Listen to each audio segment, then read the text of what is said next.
Kita bertemu kembali dalam mata kuliah dasar-dasar manajemen sesi 12 dengan materi motivasi dan pengarahan. Sebagai overview, kita lihat bahwa motivasi dapat disebut sebagai sebuah alasan yang melatar belakangi adanya perbuatan dilakukan oleh individu.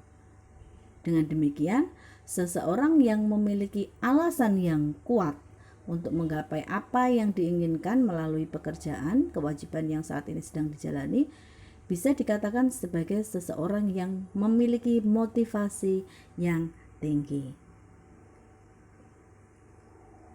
Untuk lebih memahami motivasi, kita pelajari definisi motivasi dari ahli berikut ini.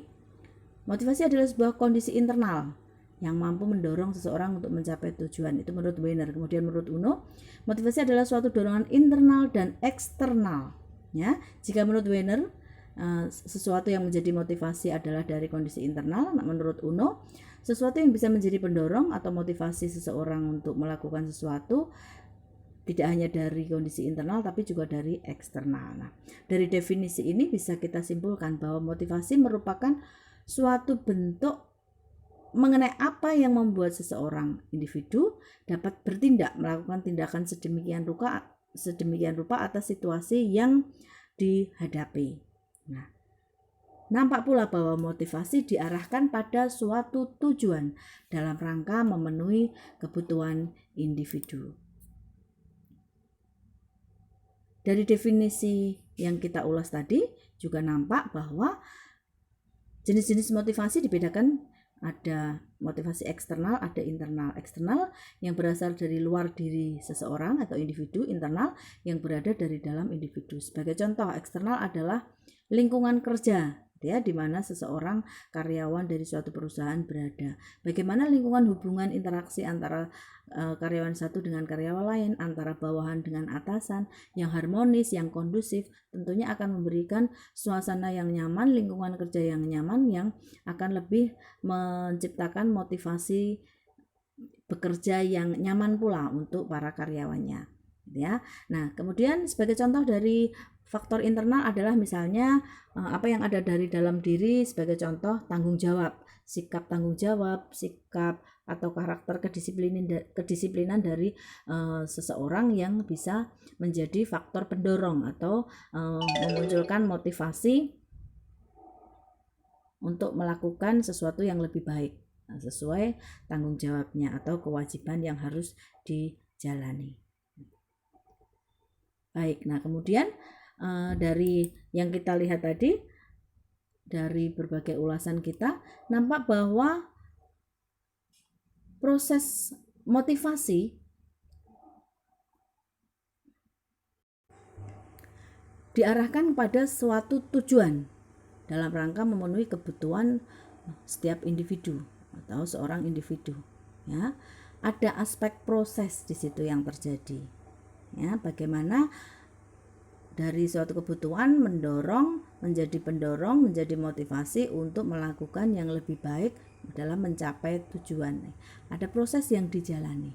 Nah, dalam memahami proses motivasi ini, kita bisa melihat dari definisi beberapa ahli, ya, yang Bindra dari Winardi menyatakan motivasi berhubungan dengan pengarahan ke arah tujuan melalui suatu proses. Ya, kemudian kita ambil secara acak saja, Gray et al.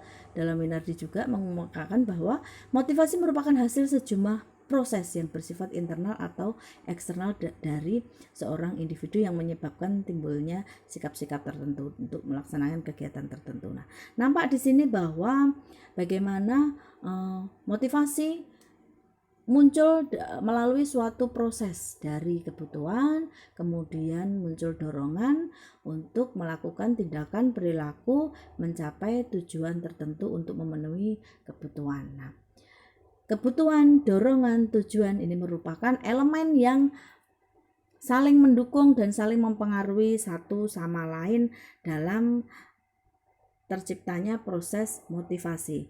Kebutuhan atau needs merupakan kondisi terhadap suatu kekurangan. Kemudian dorongan atau drives berorientasi pada tindakan untuk mencapai tujuan. Tujuan atau goals adalah yang akan diraih. Jika dapat raih, maka akan meredakan kebutuhan atau kekurangan yang ada sebelumnya. Sebagai contoh, seorang karyawan bekerja pada suatu perusahaan dan ditarget untuk memproduksi 100 unit dalam 1 bulan, gitu ya.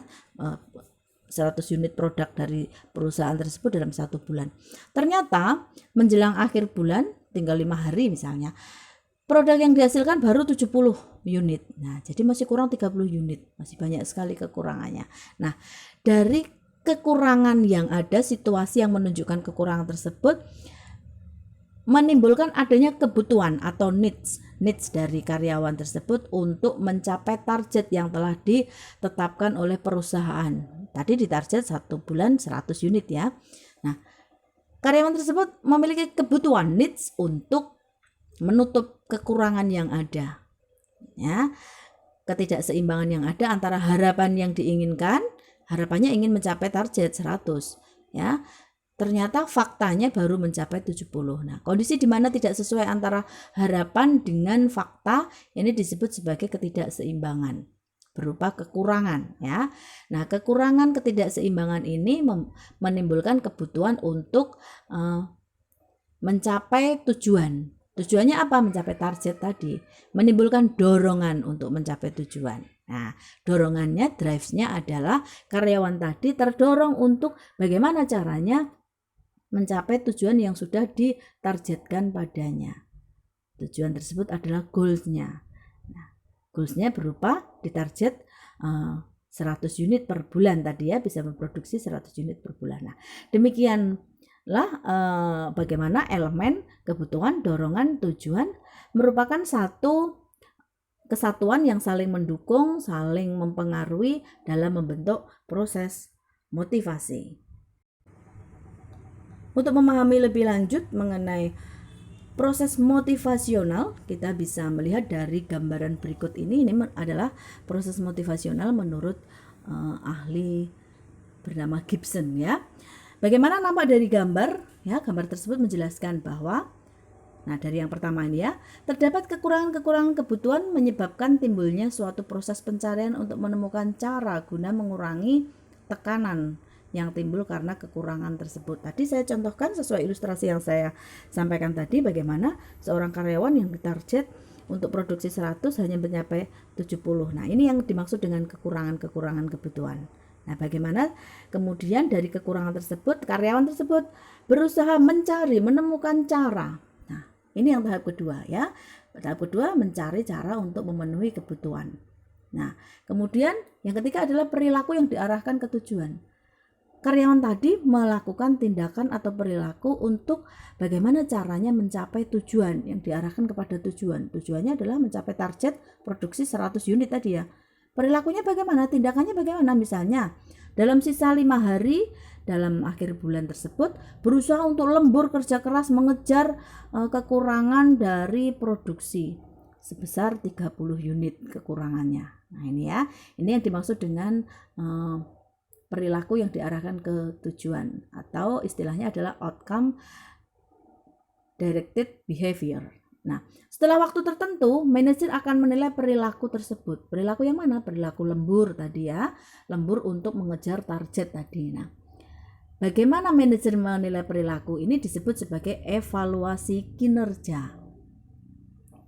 Bagaimana melihat kinerjanya yang sampai dibela-belain lembur tadi ya, kemudian melihat hasilnya juga pencapaiannya, kira-kira pencapaiannya mencapai target atau tidak. Nah, apabila mencapai target kemudian melihat kinerjanya yang sampai bekerja keras, nah ini manajer memandang perlu, berdasarkan hasil evaluasi, manajer memandang perlu untuk memberikan reward, memberikan penghargaan, misalnya berupa imbalan tertentu misalnya. Atau mungkin bisa juga tidak memberi imbalan tapi justru memberi hukuman karena menganggap jauh dari pencapaian target misalnya. Nah, ini ya, bagaimana hasil evaluasi dari manajer ya, nampak di nomor 6 ya, tahap 6 ya dari skema tersebut. Akan kembali lagi ke karyawan yang bersangkutan, sehingga karyawan bisa melihat bagaimana hasil evaluasi dari manajer terhadap kinerjanya. Nah, bagaimana hasil evaluasi kinerja dari manajer ini yang dikembalikan, yang akan kembali kepada karyawan ini akan menjadi dorongan atau motivasi untuk mendorong, memacu kinerja karyawan tersebut di masa berikutnya, selanjutnya. Jadi ini seperti siklus berputar terus ya. Nah, ini merupakan proses motivasional menurut Gibson. Sekarang kita coba pahami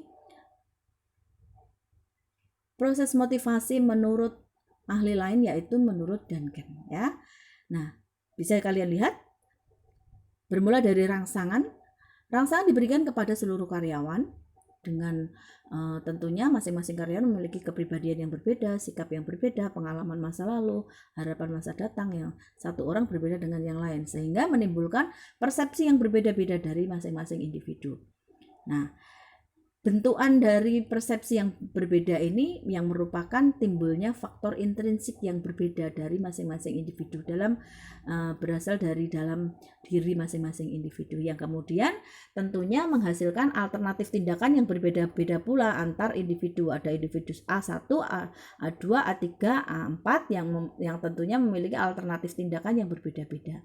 Nah, dari tindakan atau perilaku tadi ya, kalau istilahnya dari yang ahli pertama tadi adalah perilaku. Tindakan atau perilaku menghasilkan hasil tindakan yang direspon oleh manajemen, dan hasil responnya akan menjadi umpan balik kembali kepada karyawan yang berupa rangsangan kembali untuk dipersepsikan oleh masing-masing karyawan kembali. Nah, ini merupakan proses motivasi, dan kan bagaimana masing-masing individu mendapatkan rangsangan untuk memotivasi diri sendiri melakukan perilaku tindakan yang hasilnya akan dievaluasi oleh seorang pimpinan. Ini proses motivasi menurut Duncan. Kemudian berikutnya adalah menurut ahli Dennett ya. Gambar yang nampak menunjukkan model umum tentang bagaimana variabel-variabel yang mendasari motivasi kerja adalah saling berhubungan. Ya, nah ini keempatnya saling berhubungan. Diawali dari ketidakseimbangan internal. Ketidakseimbangan tadi sudah saya singgung bahwa ketidakseimbangan adalah kondisi di mana tidak sesuai antara apa yang diharapkan, apa yang ditargetkan dengan fakta hasil yang dicapai saat ini. Ya, nah adanya ketidakseimbangan tersebut kemudian menimbulkan adanya kebutuhan, keinginan, ekspektasi atau harapan yang pada akhirnya akan memotivasi dilakukannya perilaku yang menuju ke arah tujuan. Orientasinya lebih kepada tujuan berupa insentif atau imbalan. Nah, hasil yang dicapai berdasarkan pencapaian tujuan yang dihasilkan dari perubahan perilaku yang dimotivasi dari kebutuhan, keinginan, ekspektasi tadi, pada akhirnya jika tercapai hasil yang baik akan mengurangi ketidakseimbangan kondisi yang ada. Oke, demikian merupakan proses motivasi dari beberapa ahli.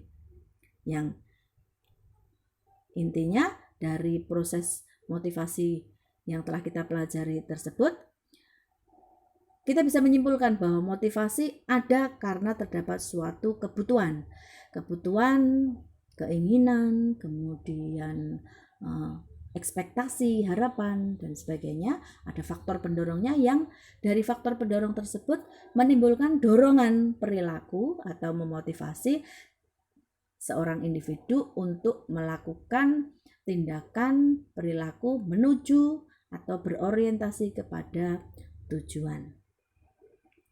Nah, untuk lebih memahami bagaimana proses motivasi terjadi, kita bisa memahami dari berbagai teori motivasi. Kalian bisa pelajari dari modul yang sudah saya share ya. Kebetulan tidak saya tampilkan dalam slide. Ada beberapa teori motivasi. Salah satunya teori Maslow, yang intinya adalah teori tentang kebutuhan, teori hierarki kebutuhan. Bagaimana kebutuhan mendorong orang menjadi faktor pendorong seorang individu untuk lebih giat bekerja untuk memenuhi kebutuhan dasarnya. Kemudian setelah kebutuhan dasarnya terpenuhi, seseorang tersebut tidak berhenti sampai di situ karena ternyata ada peningkatan kebutuhan yang lebih tinggi. gitu ya. Kemudian menjadi giat kembali, termotivasi untuk memenuhi kebutuhan yang lebih tinggi dari kebutuhan dasar tadi. Nah, setelah tercapai tidak berhenti di situ, ternyata masih ada muncul lagi kebutuhan yang lebih tinggi lagi. Termotivasi lagi untuk memenuhi kebutuhan yang baru lagi. Nah, demikian seterusnya. Ini yang disebut sebagai teori hierarki kebutuhan menurut Maslow. Jadi seseorang termotivasi untuk bekerja giat karena untuk memenuhi kebutuhan. Nah, ada lagi teori keadilan, ya, yang menyatakan bahwa untuk memotivasi seseorang bisa bekerja dengan lebih giat, dengan bekerja keras, memperbaiki perilakunya adalah didasarkan dari egonya untuk mendapatkan keadilan yang sama dari orang-orang di sekitarnya. Kemudian ada teori harapan, berarti yang menjadi faktor pendorong adalah harapan. Kemudian ada teori motivasi prestasi, yang menjadi faktor pendorong adalah prestasi. Ada lagi teori kepuasan, jadi yang mendorong untuk bekerja giat adalah nilai kepuasan, rasa kepuasan yang akan dicapai. Kemudian ada teori X dan Y, ya. Teori X dan Y ini lebih kepada faktor yang ada kelemahan dan kekuatan dari setiap individu. Faktor X adalah faktor kelemahan, faktor Y adalah faktor kekuatan, kelebihan, optimisme. Nah, ini ya, bahwa masing-masing orang ada yang memiliki sikap yang tidak baik yang bisa menghambat motivasi. Kemudian orang yang memiliki nilai Y, karakter nilai Y, memiliki optimisme, sikap yang baik, lebih termotivasi untuk bekerja lebih giat. Ya. Kemudian ada teori motivasi proses, yaitu kalau dari teori-teori yang sebelumnya, dari teori kebutuhan, kemudian teori harapan, teori keadilan tadi kan, sesuatu yang bagaimana sesuatu faktor bisa memotivasi seseorang untuk giat bekerja. Nah, teori motivasi proses bukan melihat dari faktor apa yang menyebabkan atau mendorong motivasi, tetapi bagaimana menguatkan, mengarahkan, memelihara, dan mendorong setiap individu bekerja giat sesuai dengan harapan dari perusahaan. Nah, ini. Jadi dengan adanya teori motivasi proses ini, kemudian dan teori-teori yang berdasar dari berbagai faktor tadi, kita bisa melihat bahwa sebenarnya dari berbagai teori motivasi pada intinya hanya ada dua aliran utama dalam memilahkan atau membedakan teori motivasi. Yang pertama adalah aliran teori motivasi kepuasan. Yang kedua adalah aliran teori motivasi proses. Apa bedanya? Ya, bedanya adalah jika teori motivasi kepuasan memusatkan perhatian pada faktor-faktor dalam diri orang. Jadi apa faktor yang menjadi pendorong motivasi seseorang untuk lebih giat bekerja, bertanggung jawab terhadap kewajibannya. Sedangkan teori motivasi proses memusatkan perhatiannya pada bagaimana motivasi terjadi. Nah, ini ya, kita kembali lagi ke slide sebelumnya. Ya, jadi ada dua aliran ini, dan dari teori-teori yang sudah sempat kita ulas sedikit tadi, bisa dipilah bahwa yang merupakan teori motivasi kepuasan adalah diantaranya teori X dan Y, kemudian teori hierarki kebutuhan. Kemudian yang menjadi contoh dari teori motivasi proses adalah teori harapan, teori keadilan.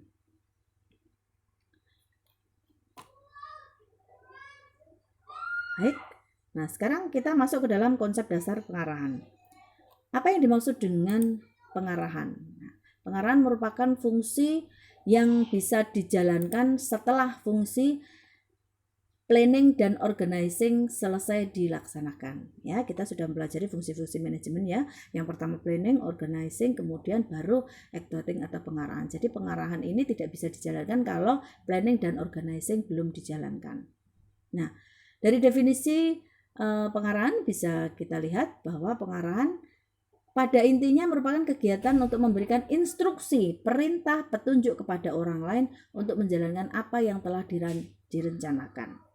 Nah, dalam hal ini siapa yang memberi instruksi? Yang memberi instruksi tentunya individu yang memiliki otoritas untuk memberi instruksi. Siapakah itu? Pimpinan. Ya, tentu saja.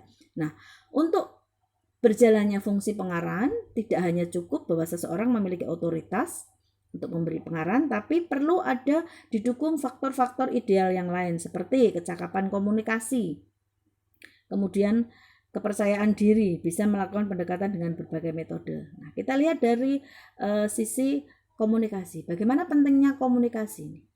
Komunikasi sangat vital dalam berjalannya proses manajemen. Mengapa? Karena tanpa komunikasi bagaimana fungsi-fungsi manajemen akan sulit dilaksanakan. Bagaimana planning akan dikomunikasikan kepada satu orang ke yang lain, pada atasan ke bawahan misalnya. Bagaimana mengkomunikasikan organizing yang sesuai dengan rencana. Bagaimana mengkomunikasikan arahan atau instruksi atasan ke bawahan sesuai dengan planning yang sudah disusun oleh pihak manajemen. Nah, ini.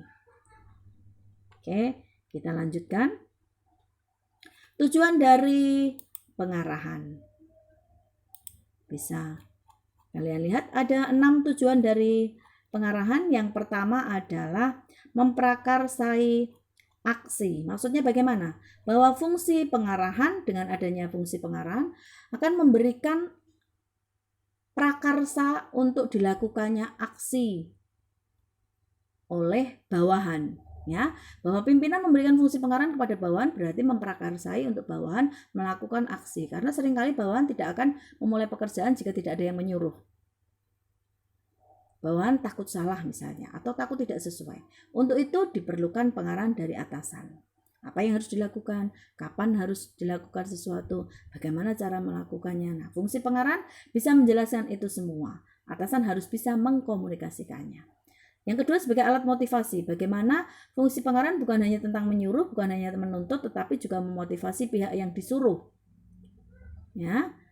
Kemudian mengintegrasikan upaya, bahwa di setiap perusahaan tentunya memiliki banyak bagian yang masing-masing bagian memiliki tanggung jawab sendiri-sendiri. Nah, disinilah fungsi pengarahan mencapai integrasi, suatu kesamaan pemahaman bahwa meski bagiannya berbeda tetapi arah yang akan dicapai adalah sama, tujuan dari perusahaan. Yang keempat adalah menyediakan stabilisasi.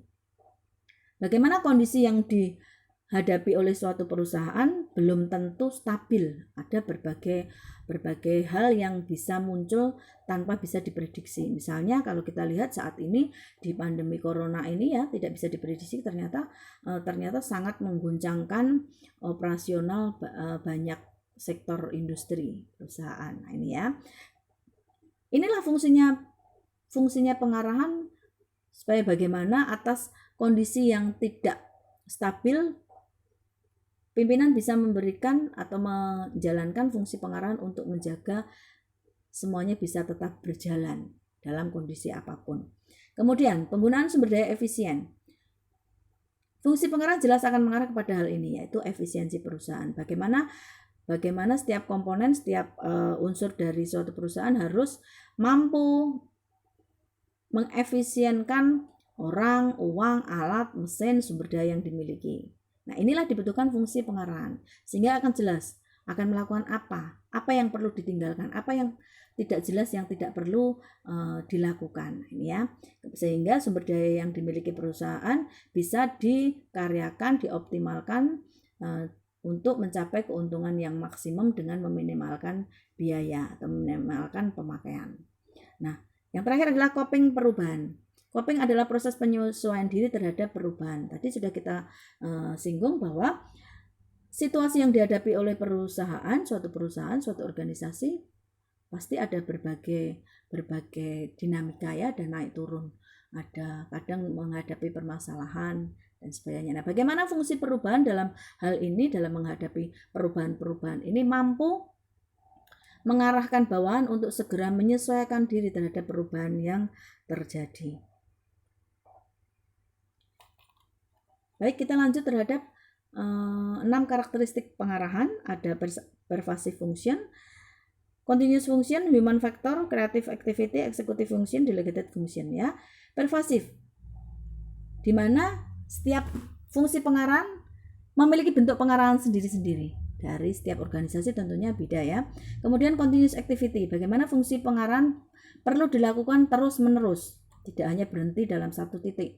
Human factor, bagaimana perilaku manusia di suatu perusahaan yang terdiri dari banyak individu tentunya memiliki perilaku yang berbeda-beda. Nah, disinilah fungsi pengarahan perlu memiliki strategi tertentu untuk menghadapi banyak individu yang memiliki karakter yang berbeda-beda.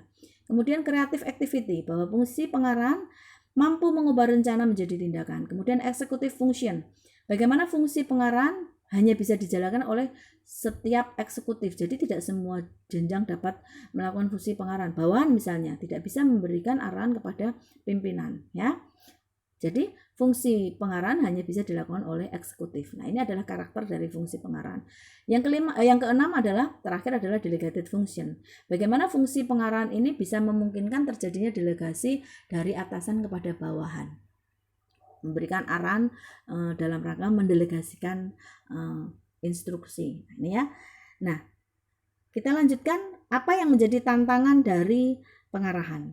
Ada 4 hal yang harus dipahami oleh pemberi arahan, apa yang bisa menjadi tantangan dalam pemberian atau pelaksanaan fungsi pengarahan. Yang pertama adalah tingkah laku, kedua hubungan manusia, ketiga kepemimpinan, keempat terakhir adalah komunikasi. Yang pertama tingkah laku manusia sudah kita bahas tadi, bagaimana manusia yang berbeda tingkah laku disebut sebagai aspek human behavior ya.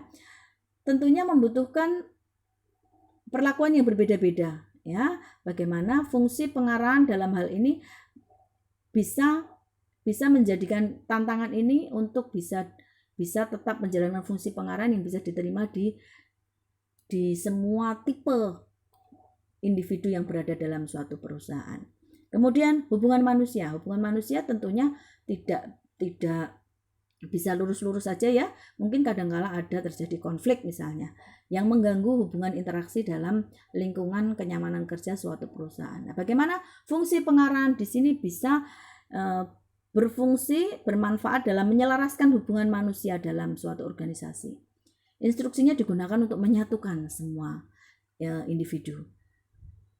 Bagaimana supaya dapat mempersempit terjadinya konflik atau ruang konflik. Bagaimana supaya dapat menjembatani hubungan antar individu dan kelompok. Okay. Yang ketiga adalah kepemimpinan, ya. Bagaimana faktor kepemimpinan ini sangat penting, bahkan sangat penting untuk dipelajari oleh manajemen, khususnya manajemen puncak. Bagaimana pemimpin, orang sebagai pemimpin yang harus memiliki gaya kepemimpinan yang bisa membawa fungsi pengarahan, bisa menghadapi berbagai bawahan dengan baik, dengan ideal. Yang terakhir adalah fungsi komunikasi. Ya, aspek komunikasi, tantangan komunikasi. Komunikasi adalah alat untuk menyampaikan perintah, laporan, berita, ide, gagasan dari satu pihak ke pihak yang lain. Komunikasi merupakan hal yang sangat vital dalam operasional atau berjalannya manajemen suatu perusahaan. Ya, untuk menginformasikan, menginstruksikan, menyampaikan evaluasi dan sebagainya. Itulah kenapa kita simpulkan fungsi-fungsi komunikasi meliputi instruktif, ya, evaluatif, informatif, dan influencing. Instruktif adalah bagaimana komunikasi mampu memberikan menyampaikan instruksi dari atasan ke bawahan. Evaluatif sebaliknya dari bawahan ke atasan. Kemudian informatif, informasi dari satu pihak ke pihak yang lain. Influencing, bagaimana komunikasi bisa menyampaikan nasihat, saran, persuasi atau influencing, menginfluence, mempengaruhi dari satu orang ke pihak yang lain. Demikian materi dari motivasi dan pengarahan. Semoga bermanfaat. Kita bertemu kembali di materi yang lain di video pembelajaran selanjutnya. Terima kasih.